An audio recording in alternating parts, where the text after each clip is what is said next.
आ गए बाबर, छा गए बाबर। पीएसएल में कर दिया सारा हिसाब बराबर।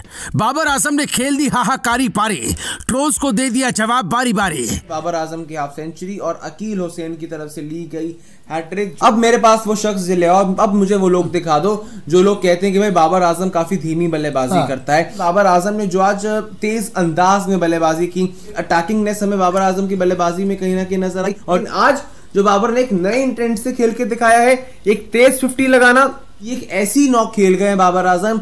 182 के स्ट्राइक रेट से बाबर आजम ने अपना 50 पूरा किया। एक बात की दाद आपको देनी पड़ेगी, कंसिस्टेंसी में ना इस समय दुनिया में एक ही ऐसा बल्लेबाज है जो सबसे ज्यादा अव्वल है, नंबर 1 पे है, और उसका नाम है बाबर आजम। यार ये बंदा इतना कंसिस्टेंट रहा है, इतना कंसिस्टेंट रहा है। बाबर आजम बहुत ज्यादा डिफरेंट प्लेयर नजर आया है। ये खिलाड़ी कितना ज्यादा स्पेशल है, इसी वजह से पूरा का पूरा पाकिस्तान और वर्ल्ड क्रिकेट बाबर आजम को इस बात के लिए एडमायर करता है। पाकिस्तान सुपर लीग में बाबर आजम की पेशावर ज़ल्मी ने एक और मैच अपने नाम कर लिया है। कोयटा ग्लेडिएटर को बुरी तरह से शिकस्त दी है। HBL PSL 9 में तमाम टीम्स प्लेऑफ्स में पहुंचने के लिए सर धड़ की बाजी लगा रही हैं। आज पेशावर ज़ल्मी की जानिब से बेहतरीन खेल पेश किया गया। बाबर आजम ने अपनी टीम को फ्रंट से लीड करते हुए धुआंधार बैटिंग भी की और शानदार कप्तानी करते हुए अपनी टीम को एक और मैच में फतह दिला दी। आइए जानते हैं कि इंडियन मीडिया इस हवाले से क्या बात कर रहा है। इस पूरी पारी की बड़ी हाईलाइट रही है बाबर आजम की हाफ सेंचुरी और अकील हुसैन की तरफ से ली गई हैट्रिक, जो कि कप्तान Babar Azam 53 runs with the bat उन्होंने बनाए। मोहम्मद आमिर काफी एक्साइटेड थे प्रियांशु इस लड़ाई के लिए कि मोहम्मद आमिर वर्सेस बाबर आजम वहां क्या होगा। 4 ओवर 35 रन पड़ गई थी, बहुत शानदार छक्का लगाया था उनको सैम अयूब ने।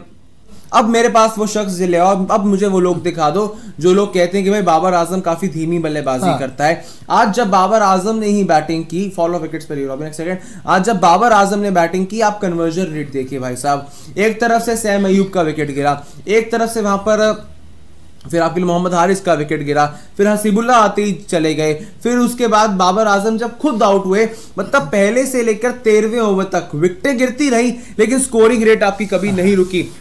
3 विकेट गिरने के बावजूद भी 136 पर अगर आप वहां पहुंचे तो 12 की स्ट्राइक रेट से आपने बैटिंग की तीसरे से, जो बताता है कि बाबर आजम ने जो आज तेज अंदाज में बल्लेबाजी की। 176 का स्ट्राइक रेट, एक छक्का भी लगाया, 9 चौके लगाए बाबर आजम ने। कुल मिला के 30 बॉल से प्रयास हुए, 30 गेंदे 30 गेंदे 53 रनों की पारी खेली, 30 बॉल्स 53 रन। फुल स्क्रीन पर आ जाए, ये बाबर आजम ने परफॉर्मेंस अपनी तरफ से करके दिखाई। ये एक बात जरूर है कि आज जिस कन्वर्जन रेट से बाबर आजम ने बैटिंग की, जो एक अटैकिंगनेस हमें बाबर आजम की बल्लेबाजी में कहीं ना कहीं नजर आई, और जो एक आप कह सकते हैं कि माइंड को कंट्रोल करके पारी को अपने खुद के एंगल पर कंट्रोल करना, खुद के एंड से कंट्रोल करना, जो बाबर आजम ने खेल के दिखाया, शायद उसी की बदौलत आज जो है पेशावर ज़ल्मी एक इंपॉर्टेंट मैच के अंदर 197 का टारगेट सेट कर पाया है। लेकिन आज जो बाबर ने एक नए इंटेंट से खेल के दिखाया है, एक तेज 50 लगाना, दूसरे एंड से विकेटें गिर रही हैं लेकिन फिर भी बाबर आजम की स्कोरिंग रेट नीचे नहीं जा रही है। This showed a very positive sign where और somewhere for the team of Peshawar Zalmi, जिसकी बदौलत आप एक डू और डाई मैच में ऐसी पोजीशन पर आ खड़े हुए हैं। पेशावर ज़ल्मी के लिए आज ये कहना कहीं ना कहीं गलत नहीं होगा कि एक ऐसी नॉक खेल गए बाबर आजम जो शायद आपके लिए एक डू और डाई मुकाबले में इंपॉर्टेंट नॉक थी। बिकॉज आज का मैच हारना, और अगर आपकी अगला भी हार जाते, पीछे से कराची दोनों मैच जीत जाए अपने, तो आप इस बार की प्लेऑफ की रेस से भी बाहर हो जाते हैं। प्रियांशु यार, सबसे पहले मैं बोलूंगा I am happy for Babar Azam and Pakistan cricket team and also for Peshawar Zalmi, क्योंकि भाई बाबर आजम की मैं बात कर रहा था पिछले मैच में जब लक्षित मेवार आप कवर कर रहे थे, पेशावर ज़ल्मी का ही मैच था, एंड मैंने वहां पे एक बात बोली थी कि यार आप अगर सारे के सारे मैचेस पीएसएल के उठा के देखेंगे ना, सिर्फ सेंचुरी वाला छोड़ दो, बाबर आजम की जो एवरेज स्ट्राइक रेट चल रही थी ना, वो चल रही थी 160 की, और आज उसमें इजाफा देखने को मिला है, 170 प्लस की स्ट्राइक रेट रही है। भले ही जल्दी विकेट गवा दी लेकिन उन्होंने अपना काम कर दिया था, जो उनका काम था वो करके जा चुके थे। सैम अयूब ने भी वहां पे 12 पे 30 बना के आपको स्टार्ट दे रही थी, शुरुआत में छक्के लगाए थे, तो जिस हिसाब की स्टार्ट यहाँ पे बाबर आजम और सैम अयूब ने आपके लिए दी थी, स्टेज सेट करके दे दिया था। 182 के स्ट्राइक रेट से बाबर आजम ने अपना 50 पूरा किया। हालांकि अगली ही गेंद पर अकील हुसैन का वो LBW आउट हो गए। किसी भी बल्लेबाज के लिए कंसिस्टेंसी बहुत जरूरी चीज होती है। आपको कंसिस्टेंट रहना पड़ेगा। ये नहीं कि एक मैच में चल गए और अगले 5-6 मैच में नहीं चल रहे हैं, 7 मैच 8 मैच हो गया, आपके बल्ले से रन्स नहीं आ रहे हैं और फिर जब आपको निकालने की बात की जाए तो फिर जो है आप रन बना दे तो फिर 5-6 मैचों के लिए आप जो स्पॉट को बुक कर लेते। नहीं, ऐसा नहीं होता है। कंसिस्टेंसी में ना इस समय दुनिया में एक ही ऐसा बल्लेबाज है जो सबसे ज्यादा अव्वल है, नंबर 1 पे है, और उसका नाम है बाबर आजम। बाबर आजम के बारे में बहुत बुरा भला लोग कहते हैं, ऐसे प्लेयर है वैसा प्लेयर है। वो इसीलिए कहते हैं क्योंकि वो पाकिस्तान का है। दूसरी बात यह है कि बाबर आजम का comparison one of the greatest batsman Virat Kohli से होता है, तो कोहली फैंस उनको ज्यादा मानते नहीं है, उनको भला बुरा कहते हैं। लेकिन एक बात की दाद आपको देनी पड़ेगी, क्रिकेट से हट के अगर आप देखें तो यार ये बंदा इतना कंसिस्टेंट रहा है, इतना कंसिस्टेंट रहा है, मतलब कि मैच में जाना, यूं रन बना के आ जाना, 50 बना के आ जाना। T20 मैच में 50 रन भी बहुत ज्यादा होता है।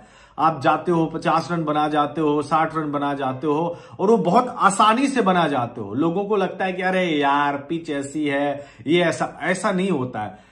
कंसिस्टेंसी बहुत जरूरी चीज होती है और बाबर आजम ने इस चीज को काफी मेंटेन करके रखा। आप मुझे बता दे कि जिस रावलपिंडी के विकेट पे आप लोग कंसिस्टेंसी की बात करते हैं या फिर रन्स की बात करते हैं कि देखो उस लीग में ना बाबर आजम ने इसीलिए रन बनाए क्योंकि पिच ऐसा है वो ऐसा है। तो कितने बल्लेबाज ऐसे हैं जो बाबर आजम की तरह है उसी पिच पे रन बना देता है? बहुत कम ऐसे बल्लेबाज होते हैं और मेरे ख्याल से इस समय पीएसएल में बाबर आजम ने अच्छे से अच्छे बल्लेबाजों को पीछे छोड़ दिया है। मतलब इनके आसपास भी कोई नहीं है। आज भी शुरू में मोहम्मद आमिर की लगातार 5 डॉट बॉल खेलने के बाद बाबर आजम ने जिस तरीके से शुरुआत किया, जिस तरीके से उसके बाद उन्होंने रन्स किए हैं, दाद देनी पड़ेगी। लेकिन इस पारी की दाद देना इसीलिए बनता है क्योंकि इसमें दिखाता है कि बाबर आजम कितने ज्यादा कंसिस्टेंट है और जो शॉट्स है ना वो इनोवेटिव शॉट्स ट्राई कर रहे हैं और उस पर वो कामयाब भी हो पा रहे हैं। इसका मतलब यह है कि अगर उनके स्ट्राइक रेट पर बात की जाती है तो बाबर आजम ने उन चीजों को ठीक किया है, ठीक करने की और भी ज्यादा कोशिश की है। वरना 3 सीजन आप पहले चल जाए तो बाबर आजम का रन्स आते थे लेकिन स्ट्राइक रेट इतना ज्यादा बढ़िया नहीं था। लेकिन पीएसएल 8 में और पीएसएल 9 में बाबर आजम बहुत ज्यादा डिफरेंट प्लेयर नजर आया है और यही तो होता है ना। अगर आपको दुनिया वर्ल्ड क्लास कहती है तो आपकी जो छोटी छोटी कमजोरियां हैं आप उस पर काम करते हैं, उसको हटाते हैं और बेहतर बनने की कोशिश करते हैं। बाबर आजम की सबसे अच्छी बात ही यही है कि जो भी क्रिटिसिज्म होता है वो दिल पर नहीं लगाते हैं बल्कि उस पर काम करते हैं, उसको पॉजिटिव तौर पे लेते हैं और अपने आप को निखारते हैं। और इसी वजह से पूरा का पूरा पाकिस्तान और वर्ल्ड क्रिकेट बाबर आजम को इस बात के लिए एडमायर करता है। ये पीआर कैंपेन नहीं है कि आप पैसा दे, भाई पैसा देने के बाद भी ना इतना पीआर काम नहीं करेगा जब तक आप रन्स नहीं बनाओगे। और अगर आप रन्स बनाओगे तो पीआर की जरूरत ही नहीं आपको होगी कि भाई कोई आपकी झूठी तारीफ करे।